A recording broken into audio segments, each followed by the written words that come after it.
الحمد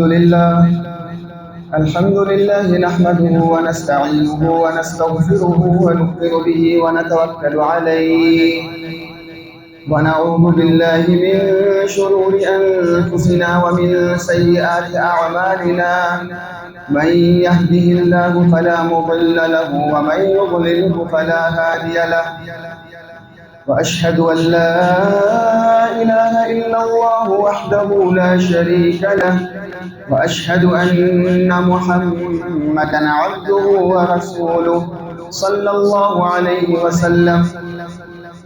قال الله تبارك وتعالى في كلامه المجيد والفرقان الحميد: من عمل صالحا من ذكر أو أنثى وهو مؤمن فلنحيينه حياة طيبة ولنجزينهم أجرهم بأحسن ما كانوا يعملون. صدق الله العظيم. يا رب صل وسلم دائما على حبيبك خير الخلق كلهم، هو الحبيب الذي ترجى شفاعته لكل حول من الأحوال مقتحم. اللہ رب العزت نے تمام انسانیت کی دنیا اور آخرت کی کامیابی اپنے احکامات کے ماننے اور جناب نبی کریم صلی اللہ علیہ وسلم کے مبارک طریقوں کو زندہ کرنے میں رکھی. بسا اوقات انسان اس غلط فہمی کا شکار ہوتا ہے کہ دنیا میں جو میں نیک اعمال کر رہا ہوں اس کا بدلہ مجھے صرف آخرت میں ہی ملے گا، جنت کی صورت میں یا اللہ کی رضا کی صورت میں. حقیقی کامیابی تو وہی ہے کہ اللہ رب العزت کی رضا بھی ملے گی اور جنت بھی ملے گی، لیکن دنیا میں نیک اعمال کرنے کے کچھ ایسے اثرات بھی ہیں جو اللہ رب العزت انسان کی زندگی میں بھی ظاہر فرما دیتے ہیں. یعنی ایسا نہیں کہ نیک اعمال کا تعلق صرف آخرت سے ہے، بلکہ ان کا تعلق دنیا سے بھی ہے. اللہ رب العزت فرماتے ہیں: من عمل صالحا من ذکر او انثى وهو مؤمن، کہ جو شخص بھی وہ مرد ہو یا عورت ہو وہ نیک اعمال کریں اس حال میں کہ وہ ایمان والے ہوں، فَلَنُحْيِيَنَّهُ حَيَاةً طَيِّبَةً، تو ہم ان کو پاکیزہ زندگی عطا فرمائیں. پاکیزہ زندگی سے مراد دنیا ہی کی زندگی ہے. بعض مفسرین نے اس کا ترجمہ کیا ہے کہ ہم ان کو مزیدار زندگی عطا فرمائیں، پر لطف زندگی عطا فرمائیں. اور آخرت کا بدلہ جو ہے وہ الگ ہے. بسا اوقات انسان اپنی کم فہمی کی بنیاد پر یہ سمجھتا ہے کہ مال کا مل جانا، دولت کا اکٹھا ہو جانا اور ڈگریوں کا مل جانا، صحت کا ہونا، تمام تر اسباب کا جمع ہونا یہ کامیابی ہے، لیکن در حقیقت یہ کامیابی نہیں. ایک شخص ہے جس کے پاس مال نہیں لیکن اللہ رب العزت نے اس کو قناعت کی دولت سے نوازا ہوا ہے کہ یہ شخص حقیقت میں کامیاب ہے، کیونکہ حرص ایک ایسی چیز ہے کہ انسان کو جتنا مرضی مال مل جائے انسان کا پیٹ نہیں بھرتا. آپ علیہ السلام کے فرمان کا مفہوم ہے کہ بنی آدم کو اگر ایک وادی، ایک جنگل سونے کا بھی مل جائے تو وہ دوسرے کی طلب میں لگ جائے گا، یعنی انسان کا پیٹ نہیں بھرے گا. بہت سارے لوگ ایسے ہیں جن کی ماہانہ آمدن لاکھوں میں ہے، 10 لاکھ 20 لاکھ کما رہے ہیں، لیکن اگر آپ ان سے بات کریں گے تو آپ کو معلوم ہوگا کہ وہ غیر مطمئن ہیں، وہ اذیت کا شکار ہیں. ان کی زبان پر شکوہ ہے کہ ہمارے خرچے پورے نہیں ہوتے. اور بعض لوگ ایسے ہیں کہ جن کی تنخواہ بہت ہی محدود ہے لیکن اللہ رب العزت نے قناعت کی دولت سے نوازا ہے تو وہ کہتے ہیں کہ الحمدللہ جو ملا ہے اس پر اللہ کا شکر. یعنی اللہ رب العزت نے ان کی روزی میں سکون رکھ دی ہے، اور یہی پرلطف اور مزیدار زندگی. ایسی زندگی کا کیا فائدہ کہ انسان کے پاس اسباب بھی اکٹھے ہوں اور انسان پھر بھی پرسکون زندگی نہ گزار سکے. صحت کا ملنا اللہ کی طرف سے ایک نعمت ہے، لیکن کیا کوئی شخص بیمار ہو تو یہ بھی نعمت ہے؟ جی ہاں، یہ بھی اللہ کی طرف سے ایک نعمت ہے اگر اللہ کی طرف سے اس پر انسان کو صبر کرنے کی توفیق مل جائے، کیونکہ بیماری کی حالت میں صبر کرنے والا شخص ایسا ہے کہ وہ اپنے بدلے کے اور اپنی صحت کے مل جانے کے انتظار میں ہے، اور نعمت کے ملنے کے انتظار میں جو شخص ہوتا ہے وہ در حقیقت نعمت میں ہوتا ہے۔ اس کی حصی مثال یوں سمجھیں کہ ایک کسان ہے جو سخت گرمی میں، دھوپ میں، بغیر کسی سائے کے دن بھر سخت مشقت کر رہا ہے۔ سردیوں کی راتیں ہیں تو وہ ٹھنڈ میں اٹھ کر رات کو پانی لگا رہا ہے، لیکن اس کام کے کرنے میں اس کو ذرا بھی مشقت نہیں۔ کیوں؟ کیونکہ اس کی نظر اس نتیجے پر ہے، اس انجام پر ہے، اس ملنے والے مال پر ہے جو فصل کے کٹنے پر اس کو حاصل ہوا۔ وہ دن بھر مشقت بھی کر رہا ہے، رات کو پانی بھی لگا رہا ہے، اور وہ خوش ہے اس محنت کے اوپر کہ اس کا جس وقت انجام ہوگا اور یہ مکمل ہوگی فصل تو مجھے یہ ثمرہ حاصل ہوگا۔ تاجر حضرات ہیں، وہ دکان کے اوپر طرح طرح کی مشقتیں اٹھا رہے ہیں، تکلیفیں برداشت کر رہے ہیں، بسا اوقات ذہنی مشقت بھی اٹھانی پڑتی ہے، لیکن ان پر وہ بوجھ نہیں، کیونکہ ان کو پتہ ہے کہ اس محنت کے نتیجے میں ہمیں وہ نعمت ملے گی جس کے ہم طلبگار ہیں۔ تو اسی طرح اگر کوئی شخص بیمار ہے یا کسی پریشانی میں، مصیبت میں مبتلا ہے اور اس کو یقین ہے کہ مجھے آگے جا کے انجام میں اللہ کی طرف سے یہ نعمتیں ملیں گی، تو در حقیقت وہ شخص کامیاب ہے اور مزیدار زندگی میں ہے۔ اللہ رب العزت نیک اعمال کے کرنے پر انسان کو دنیاوی اثرات کیا دیتے ہیں، اس کی زندگی میں کیا اثرات نمودار ہوتے ہیں۔ اہل علم حضرات فرماتے ہیں کہ کچھ اثرات تو وہ ہیں جن کا تعلق دل سے ہے، یعنی اللہ رب العزت باطنی کیفیات عطا فرماتے ہیں، اور کچھ اثرات ایسے ہیں جو ظاہر سے تعلق رکھنے والے ہیں، جن کا انسان مشاہدہ کرتا ہے۔ جب انسان نیک اعمال کرتا ہے تو سب سے پہلا اثر جو دنیاوی زندگی کے اعتبار سے ظاہر ہوتا ہے وہ یہ ہوتا ہے کہ اللہ رب العزت اس کو اپنی ذات سے پر امید فرما دیتے ہیں، یعنی یہ انسان کبھی مایوس نہیں ہوگا، یہ اللہ کی ذات سے پر امید ہے، اس پر کوئی مشقت، کوئی پریشانی کے حالات آئیں گے تو یہ اس کے اندر گھبرا نہیں جائے گا، یہ ڈپریشن، فرسٹریشن اور ٹینشن اور اس طرح کے مسائل، انگزائٹی، نفسیاتی امراض کا شکار نہیں ہوگا، بلکہ اللہ کی ذات سے پر امید ہے کہ حالات اللہ کی طرف سے آئے ہیں کہ دور ہو جائیں گے۔ تو سب سے پہلا اثر تو اللہ رب العزت زندگی میں یہ ظاہر فرماتے ہیں کہ انسان اللہ کی ذات سے پر امید ہو جاتا ہے، نا امید نہیں ہوگا، مایوس نہیں ہوگا۔ دوسرا ثمرہ اللہ رب العزت زندگی میں یہ ظاہر فرماتے ہیں کہ اللہ رب العزت ان نیک اعمال کی بنیاد پر اس شخص کو اپنا تعلق نصیب فرما دیتے ہیں۔ ہمارا یہاں مسجد میں آنا، نماز ادا کرنا، یہ در حقیقت اللہ کے تعلق کا ہی اظہار ہے، ورنہ ہماری کسی سے ناراضگی ہو اور وہ شخص ہمارے گھر میں آئے، ایسا ہو ہی نہیں سکتا۔ ایک شخص سے میری ناراضگی چل رہی ہے، اس کو میں اپنے گھر میں کیسے برداشت کروں گا؟ ہمارا یہاں اللہ کے گھر میں آنا یہ اس بات کی علامت ہے کہ اللہ اپنا تعلق ہمیں نصیب فرما رہے ہیں۔ تو نیک اعمال کی بنیاد پر اللہ رب العزت اپنا تعلق نصیب فرماتے ہیں۔ ایک اور اثر جو انسان کی زندگی میں نیک اعمال کا ظاہر ہوتا ہے وہ یہ ظاہر ہوتا ہے کہ اللہ رب العزت ایک نیکی کرنے کے بعد انسان کو دوسری نیکی کی توفیق عطا فرماتے ہیں۔ انسان مسجد میں آیا، اس نے ظہر کی نماز ادا کی، اس نیک عمل کی برکت سے اللہ رب العزت اب عصر میں اس کو دوبارہ توفیق دیں گے کہ تم دوبارہ مسجد میں آئے، مغرب کی توفیق ہوگی، عشاء کی توفیق ہوگی۔ یہ توفیق کا ملنا یہ پچھلی نیکی کی برکت اور اس کا اثر ہے۔ اور بعض اہل علم یہاں پر یہ بھی لکھتے ہیں کہ ایک عمل کے بعد دوسرے عمل کی توفیق کا مل جانا یہ پہلے عمل کی قبولیت کی نشانی ہے، یعنی ظہر کی نماز اللہ نے قبول کر لی، پھر انسان کو عصر کی نماز کی توفیق ملے گی۔ تو اللہ رب العزت اپنا تعلق نصیب فرماتے ہیں، اور اسی طرح سے اللہ رب العزت ایک عمل کے بعد دوسرے نیک عمل کی توفیق عطا فرما دیتے ہیں۔ یہ نیک عمل کا کر لینا، اس میں انسان کا اپنا کوئی ہاتھ، اپنا کوئی کمال نہیں ہے، یہ محض اللہ رب العزت کا فضل ہے۔ جس کو اللہ پاک چاہتے ہیں اس کو نواز دیتے ہیں۔ آج ہم دنیا میں بسنے والے لوگوں کو دیکھتے ہیں، بہت سارے لوگ ایسے ہیں جو اپنے ہی ہاتھ سے بت بنا رہے ہیں اور پھر ان کے آگے سجدہ کر رہے ہیں، ان سے اپنی مرادیں مانگ رہے ہیں۔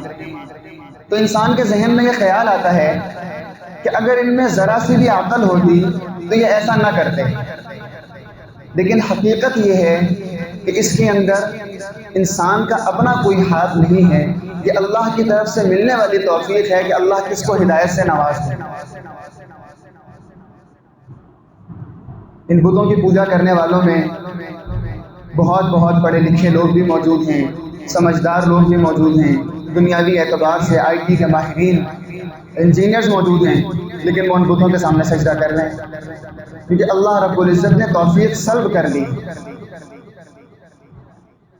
اگر عقل ہی کی بنیاد پر ایمان لانا ہوتا تو ابو جہل ایمان لے آتا، کیونکہ آپ علیہ السلام کا جب معجزہ ظاہر ہوا، چاند کے 2 ٹکڑے ہوئے، اس نے اپنی آنکھوں سے وہ معجزہ دیکھا، اور کوئی معمولی نوعیت کا معجزہ نہیں تھا کہ خالی لکیر پڑی ہو، بلکہ چاند کے 2 ٹکڑے ہوئے اور دونوں آسمان کے کناروں میں پھیل گئے۔ اتنا بڑا معجزہ دیکھنے کے بعد بھی ایمان نہ لانا، یہ اس بات کی علامت ہے کہ ایمان اللہ کی طرف سے دولت ہے اور وہ ہر کسی کو نصیب نہیں ہوا کرتا۔ شیخ ابو بکر المغربی رحمہ اللہ کا مشہور واقعہ ہے، بہت بڑے بزرگ گزرے اپنے وقت کے۔ ایک مرتبہ اپنے خدام کے ساتھ سفر پر تھے، بیت المقدس کے پاس سے گزرے تو وہاں پر عیسائی یعنی نصارہ لوگ موجود تھے، ان کی بستیاں تھیں۔ وہ لوگ اپنے خنزیر یعنی سور چرا رہے تھے۔ اچانک ان کی نگاہ ان میں ایک لڑکی پر پڑی اور اس پر فریفتہ ہو گئے اور کہنے لگے کہ میں یہاں سے اب کہیں نہیں جاؤں گا۔ ساتھ خدام بھی موجود ہیں، مریدین ہیں، شاگرد ہیں، ہاتھوں جوڑنے لگے کہ آپ ایسا نہ کریں۔ خیر تفصیلی واقعہ ہے، وہ اس لڑکی کے گھر گئے، ان کے والدین سے بات ہوئی، انہوں نے کہا ہماری 2 شرائط ہیں، ایک شرط یہ ہے کہ تم ایمان چھوڑ دو اور عیسائی ہو جاؤ، اور دوسری شرط یہ ہے کہ تم ہمارے یہ خنزیر چراؤ گے۔ انہوں نے دونوں شرائط منظور کر لی اور وہاں پر خنزیر چرانے لگے۔ خیر مریدین وہاں سے روتے دھوتے واپس آ گئے۔ اگلے سال جب دوبارہ حج کے سفر پر نکلے، مریدین کا وہیں سے گزر ہوا تو دیکھا کہ شیخ وہیں پر موجود ہیں اور جس عصا کو پکڑ کر وہ خطبہ دیا کرتے تھے اس عصا سے وہ خنزیر چرا رہی ہیں۔ مریدین کا دل تڑپ اٹھا، اللہ سے مانگا، پھر شیخ کے پاس گئے اور ان سے کہا کہ آپ تو حافظ ہیں، کیا کوئی آیت بھی آپ کو یاد ہے؟ تو فرمانے لگے کہ صرف ایک آیت یاد ہے جس کا مفہوم یہ ہے کہ جس کو اللہ ہدایت دے وہی ہدایت پر آتا ہے اور جس کو اللہ گمراہ کر دے وہ ہدایت نہیں پا سکتا۔ خیر مریدین اس موقع پر روئے، ان کو سمجھایا، اللہ رب العزت نے دوبارہ ہدایت کی دولت عطا فرمائی، توبہ طائب ہوئے اور وہاں سے دوبارہ مریدین کے ساتھ سفر پر نکلے۔ مریدین نے پوچھا کہ اس کی کیا وجہ بنی کہ آپ تو خود شیخ ہیں، لوگوں کی اصلاح کرنے والے، تمام تر چیزوں کو جاننے والے، ان لوگوں کی گمراہی بھی آپ کے سامنے، پھر کیا ایسا ماجرا ہوا؟ تو شیخ فرمانے لگے کہ جس وقت ہم ان کی بستی میں داخل ہوئے تو میں نے دیکھا کہ انہوں نے عیسیٰ علیہ السلام اور ان کی والدہ کی مورتیاں اپنے ہاتھ سے بنائی ہوئی ہیں اور انہی کی پوجا کر رہی ہیں۔ تو میرے دل میں ان کی حقارت آئی کہ کیسے احمق اور بے وقوف لوگ ہیں کہ اپنے ہی ہاتھ سے بت بنا کر ان کی پوجا کر رہے ہیں۔ اللہ رب العزت نے میری یہ اصلاح کی ہے، مجھے یہ سمجھایا ہے کہ ایمان کا مل جانا انسان کے اپنے عقل، فہم اور سمجھ پر نہیں بلکہ یہ اللہ کی طرف سے ایک نعمت اور عطا ہے۔ انسان جب نیک اعمال کرتا ہے اس کی زندگی میں مزید کیا اثرات ظاہر ہوتے ہیں۔ شیخ محمد ابن المنکدر رحمہ اللہ مشہور تابعی ہیں، وہ لکھتے ہیں کہ جس وقت انسان نیک عمل کرتا ہے تو اللہ رب العزت اس نیک عمل کی برکت سے اس کی اولاد کی اور اس کے گھر کے آس پاس جو مکانات میں رہنے والے لوگ ہیں اللہ رب العزت ان کی حفاظت فرماتے ہیں۔ یہ نیک عمل کرنے والے کی برکات ہے کہ اس کی نسلوں میں اور اس کے ساتھ پڑوسیوں میں ظاہر ہو رہی ہیں۔ اللہ رب العزت نے واقعے کے ذریعے سے ایک چیز سمجھائی ہمیں۔ سورۃ الکہف کے اندر حضرت موسیٰ علیہ السلام اور حضرت خضر علیہ السلام کا واقعہ مذکور ہے کہ وہ ایک بستی سے گزرے تو وہاں پر ایک دیوار گرنے والی تھی، تو ان دونوں حضرات نے اللہ کے حکم پر اس دیوار کو سیدھا کیا، اس کو دوبارہ از سر نو تعمیر کیا۔ تو موسیٰ علیہ السلام نے کہا کہ جب ہم نے اس کو تعمیر کیا تو اس کے اوپر کوئی اجرت ہی ہم لے لیتے۔ خیر تفصیلی واقعہ، خلاصہ یہ کہ وہ دیوار ان دونوں حضرات سے تعمیر کیوں کروائی گئی؟ اپنے وقت کے علمی اعتبار سے اور عملی اعتبار سے سب سے بڑی شخصیات ہیں۔ حضرت خضر علیہ السلام تکوینی علوم کے اس وقت کے سب سے بڑے عالم ہیں۔ حضرت موسیٰ علیہ السلام تشریعی امور کے اس وقت کے سب سے بڑے عالم ہیں۔ اللہ رب العزت کے جلیل القدر پیغمبر ہیں اور ان سے یہ مزدوری کروائی جا رہی ہے۔ مزدوری کروانے کی وجہ کیا تھی وہ آگے قرآن نے خود بیان فرمائی، وَكَانَ أَبُوهُمَا صَالِحًا، کہ جو دیوار جن بچوں کی ہے اس کے نیچے ان کے والد نے کچھ مال اور خزانہ دبا کے رکھا تھا اپنی اولاد کے لیے۔ اگر دیوار گر جاتی تو وہ خزانہ ظاہر ہو جاتا اور اہل علاقہ اس کو لوٹ لیتے۔ انبیاء سے یہ کیوں کروائی گئی مزدوری؟ اس وجہ سے وَكَانَ أَبُوهُمَا صَالِحًا کہ ان بچوں کا باپ نیک تھا، یعنی والد کی نیکی کی بنیاد پر اللہ رب العزت اپنے محبوب پیغمبروں کو مزدوری پر لگا رہے ہیں کہ اس دیوار کی حفاظت کی جائے۔ تو انسان کی نیکی کے اثرات اس کی نسلوں میں ظاہر ہوں گے۔ اللہ رب العزت انسان کی نیکی کی بنیاد پر اس کے اولاد میں خیر ظاہر فرما دیتے ہیں۔ ایک نیکی ایسی ہے کہ اگر وہ نیکی انسان کرے اللہ رب العزت اس کا بڑھاپا عافیت کے ساتھ اور مزے میں گزروائیں گے۔ وہ نیکی کیا ہے؟ آپ علیہ السلام کا فرمان ہے، ما اکرم شاب شیخا لسنہ،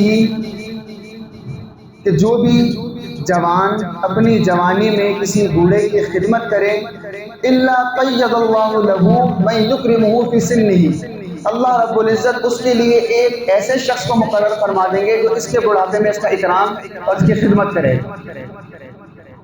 آج ہمارے پاس یہ موقع ہے، اللہ رب العزت نے جوانی دی ہے، جوانی میں اپنے بوڑھوں کی اپنے بڑوں کی ہم خدمت کر لیں، اپنے والدین کی ہم خدمت کر لیں، وہ والد کی صورت میں ہو، وہ دادا نانا کی صورت میں ہو، وہ کسی صورت میں ہو، ان کی خدمت کر لی جائے۔